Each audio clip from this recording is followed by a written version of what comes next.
Hello everyone, you are welcome back to Illuminated Minds YouTube channel. So if you are preparing for any examination or you are in the university just wanting to have knowledge of literature, well, today we are going to be looking at one of the most important poems in African literature called The Anvil and the Hammer by Kofi Awoonor.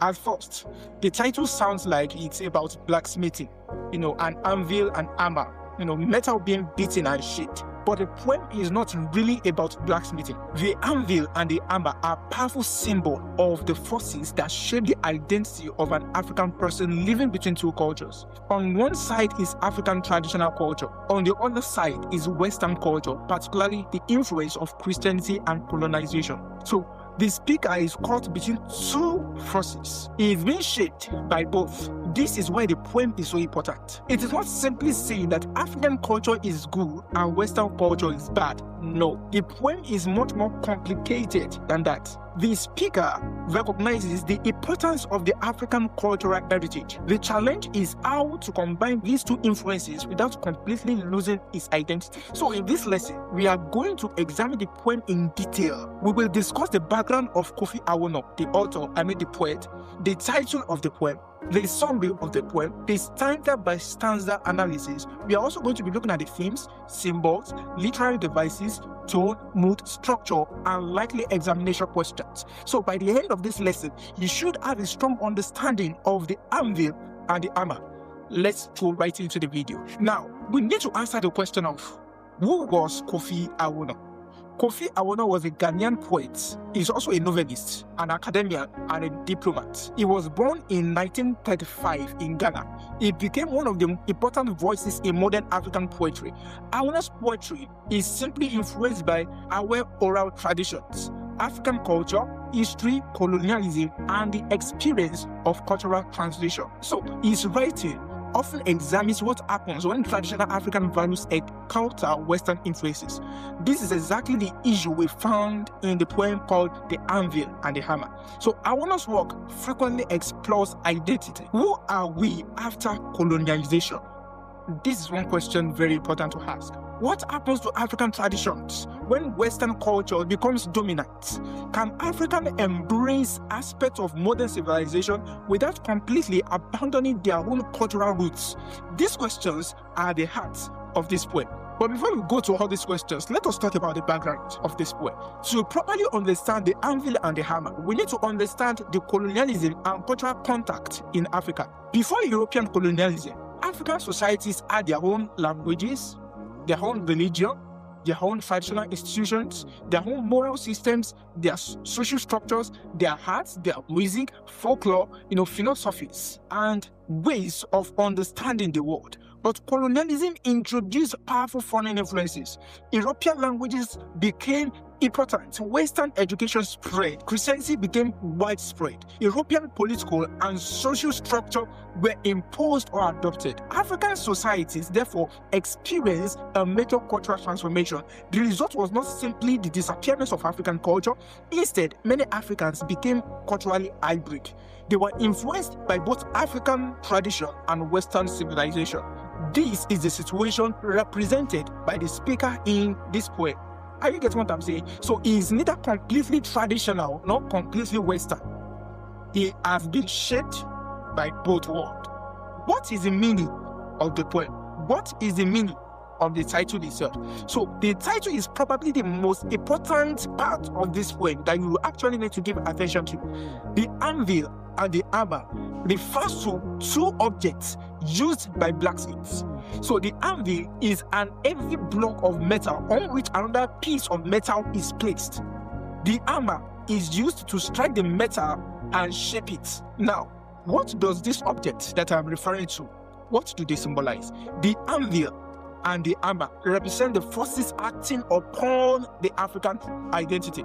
The anvil can be interpreted as representing African traditional culture. The hammer can be interpreted as representing Western culture and its powerful influence. The individual is in a piece of metal being shaped. Every blow changes its form. Every cultural influence changes the person's identity. So The metaphor captures the experience of cultural transformation. Now, there is a conflict in this particular poem. And what is that central conflict? The central conflict in this poem is between African tradition and Western civilization. The speaker has inherited African traditions, but he also has been exposed to Western religion, education, language, and values. Please follow me as I'm talking about this. So he cannot simply erase one side of himself. Both cultures have shaped him. This creates a complex identity for him. So he is caught between the old and the new way, between tradition and modernity, between Africa and the West, between indigenous belief and Christianity. This is the fundamental conflict in the poem. Now, let's take it a little bit. Let's take it a little bit, one step at a time. Let me talk about the summary of the poem. Let me quickly do a quick summary of the poem so that we can understand what I'm talking about. So, the speaker, Awoonor, reflects on his cultural identity. He remembers the traditional belief and practices of his ancestors. However, Western influence has changed him. Christianity and Western civilization have become part of his experience. The speaker recognizes that he has been shaped by those foreign influences, yet he does not completely reject his African heritage. Instead, he seems to accept that both traditions have become part of who he is. The image of the Anvil and the hammer captures this process. So the African personality has been placed between two forces. One represents inherited tradition, the other represents foreign influence. The speaker therefore emerges as a product of cultural interaction. He is shaped by both. Let us talk about the detailed analysis of this poem. The poem begins by recalling the speaker's relationship with traditional African culture. The speaker is aware that the traditions of his ancestors continue to exist within him, but he also knows that Western influence has transformed his thinking. This immediately introduces the conflict between tradition and modernity. The speaker does not speak as someone completely disconnected from Africa. Alright, rather, he speaks as someone trying to understand what remains of his original identity after years of cultural influence. And then, we move to the image of the Anvil. So, the Anvil is central to the poem. The Anvil is strong, it is heavy, it remains in place while the hammer strikes against the metal placed upon it. This makes it an appropriate symbol for the traditional culture. African tradition has existed for generations. It has provided identity, value, beliefs, and cultural continuity. It therefore represents the foundation upon which the individual has been formed. But the Anvil also receives the force of the hammer.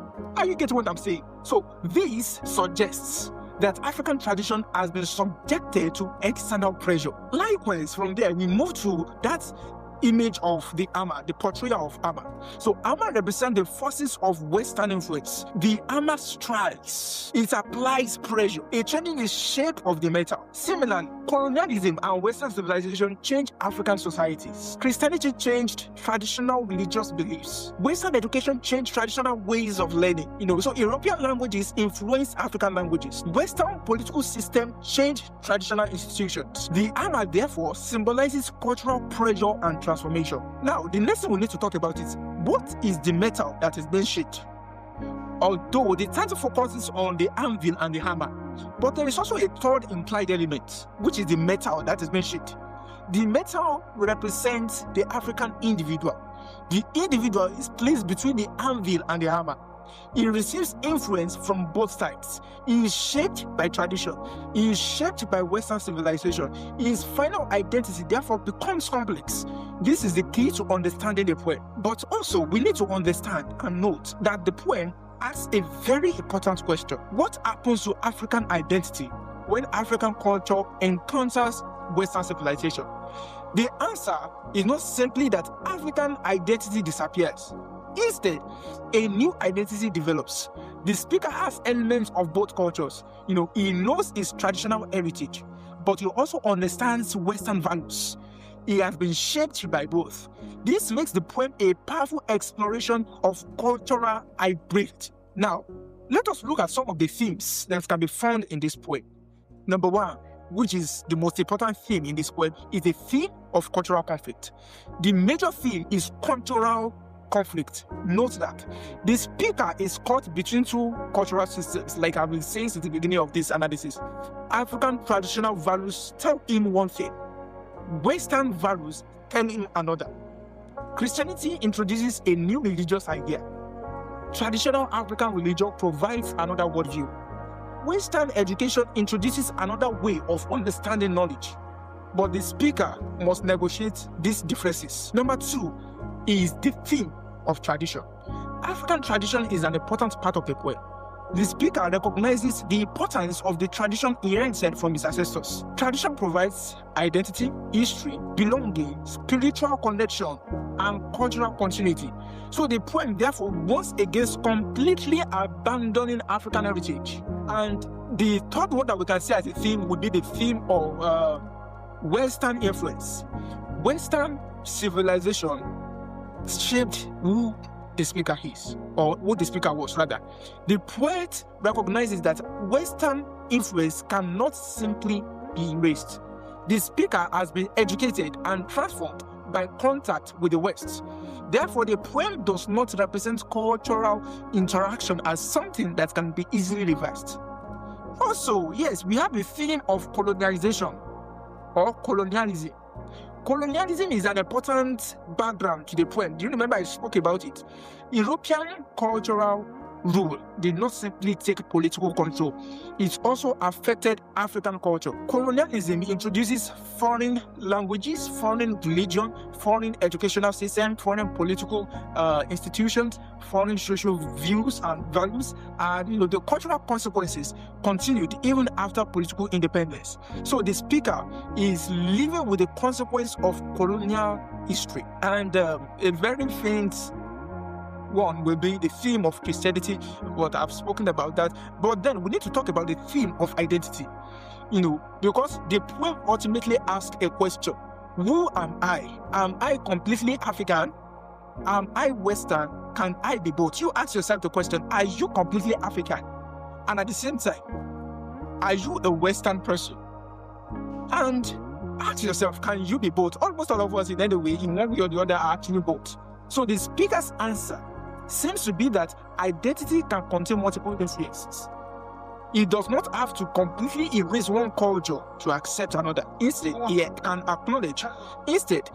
acknowledge the reality of his cultural experience. Another striking theme will be the theme of tradition versus modernity. The poem can also be interpreted as a conflict between tradition and modernity. Traditional culture represents the past. Western civilization represents modernity. The speaker stands between them. However, the poet does not necessarily say that the past is perfect or that modernity is completely evil. Instead, he presents the complexity of cultural change. And the last theme I can think about right now would be the theme of cultural assimilation. Because cultural assimilation occurs when one culture adopts elements of another culture. Alright, so the poem shows the effect of this process. The speaker has absorbed foreign influences, but he still retains aspects of his traditional identity. This suggests that cultural assimilation can produce a hybrid identity. Now, people often ask this question: is the poem rejecting Western culture? The right answer is no, not completely. The poem, though, is critical of the destructive aspect of cultural domination. However, it does not suggest that African must reject every aspect of Western civilization. The speaker has already been influenced by it himself. The important question is how to preserve one's identity while engaging with foreign influences. Now, let us talk about the literary devices. I don't want to spend time on it because this video is long already. Now, number one is metaphor, because the entire cultural conflict is represented through the image of blacksmithing. The anvil and the hammer become symbol of competing cultural forces. Number two is symbolism. The poem is so rich in symbolism. The anvil represents one cultural force, the hammer represents another. So the metal represents the individual being shaped. So these symbols allow Awoonor to communicate complex ideas without directly explaining everything. Number three will be imagery, because the poem creates images of metal, of hammer, shaping, pressure, fire, and blacksmithing. So these images make the cultural conflict physical and understandable. And then we also have personification, because some abstract cultural forces are represented or presented almost as if they are active forces acting upon the individual. This contributes to the sense that culture has power over identity. And we also have allusion, The poem draws upon African traditional cultural and Christianity imagery. The poem draws upon African traditional culture and Christian imagery. These references help to demonstrate the collision of different cultural systems. And let's move away from that. You can find more literary devices on your own. But then there's something we need to touch, which is the oral tradition in this poem. Because Awoonor's poetry is heavily influenced by African oral traditions. And this is very important because African oral poetry often use repetition, rhythm, chants-like structures, traditional images, communal ideas, proverbs, every other thing like that. The poem style reflects this heritage that is actually influenced by African oral tradition. Because even while discussing Western influence, Awoonor uses an African poetic sensibility. This is itself significant. The poet is demonstrating that African literature can engage with modern and Western ideas without abandoning African artistic traditions. Quickly, let us talk about the tone and the mood of the poem. So, the tone is reflective and contemplative. The speaker is thinking deeply about his identity. There is also a tone of conflict. Anyway, he is aware of the forces that have shaped him. At certain moments, the tone becomes critical of cultural domination, but overall, the poem is more reflective than aggressively angry. The speaker is trying to understand rather than simply condemn. Let us talk about the mood also. The mood is thoughtful and serious. There's also a sense of uncertainty. Anyway, now let me quickly talk about the message that this poem is actually trying to pass across. And I will summarize that by saying that African identity has been shaped by both traditional African culture and Western civilization. The effect of colonialism cannot be simply erased. However, Africans should not completely abandon their cultural heritage. We should preserve our roots. We should preserve our valuable traditions. We can engage with modern civilization. The goal is not necessarily total rejection. It is conscious cultural identity. So, if you are preparing for exam on this particular poem, there are some images or symbols rather that you should put in your mind. Number one is Anvil, which I say represents African traditional culture or inherited cultural foundation. Amma, which I say it represents the Western culture, colonial influence, Christianity, and external cultural pressure. And then I talked about the metal, which is African individual, being shaped by competing cultural forces. And lastly, I talk about fire or heat, which is intense cultural pressure and transformation. And let me also add this to it, which is blacksmithing. That is the process of cultural formation. There are some possible questions that you can be asked in the exam. Number one, you can be asked to discuss the significance of the title, the Anvil and the Hammer. Number two, you can be asked to examine the theme of cultural conflict in the poem. Number three, you can be asked to discuss the effect of Western civilization on the speaker's identity or even on Africans. Number four, you can also be asked to describe or be asked how does Awoonor present the conflict between African tradition and Western culture. So conclusively, when you hear the Anvil and the Hammer, think about cultural identity, think about colonialism, think about tradition and modernity, think about African culture and Western civilization, think about Christianity and indigenous beliefs, and most importantly, think about the individual caught between these forces. The Anvil and the Hammer are not simply tools. They are symbols of the forces that shape identity. So the speaker is the metal, and his culture is being shaped through contact, pressure, conflict, and transformation. But the final result is not necessarily destruction. It can also be the creation of new identity. And this is what makes Kofi Awoonor's The Anvil and the Hammer such a powerful poem. If you understand the Anvil and the Hammer, the metal, and the process of shaping, you understand the central idea of the poem. If this analysis has helped you understand the Anvil and the Hammer, make sure you subscribe to Illuminated Minds TV for more detailed literature analysis designed specifically to help you understand your prescribed poems or texts and to prepare for your examination. I also want you to like this video. This is the only way you can begin to support me on this YouTube channel. Share it with your classmates and drop the next poem you want me to analyze in the comment section. So until next time, keep learning, keep growing, and keep your mind illuminated. I will see you in the next video. Bye.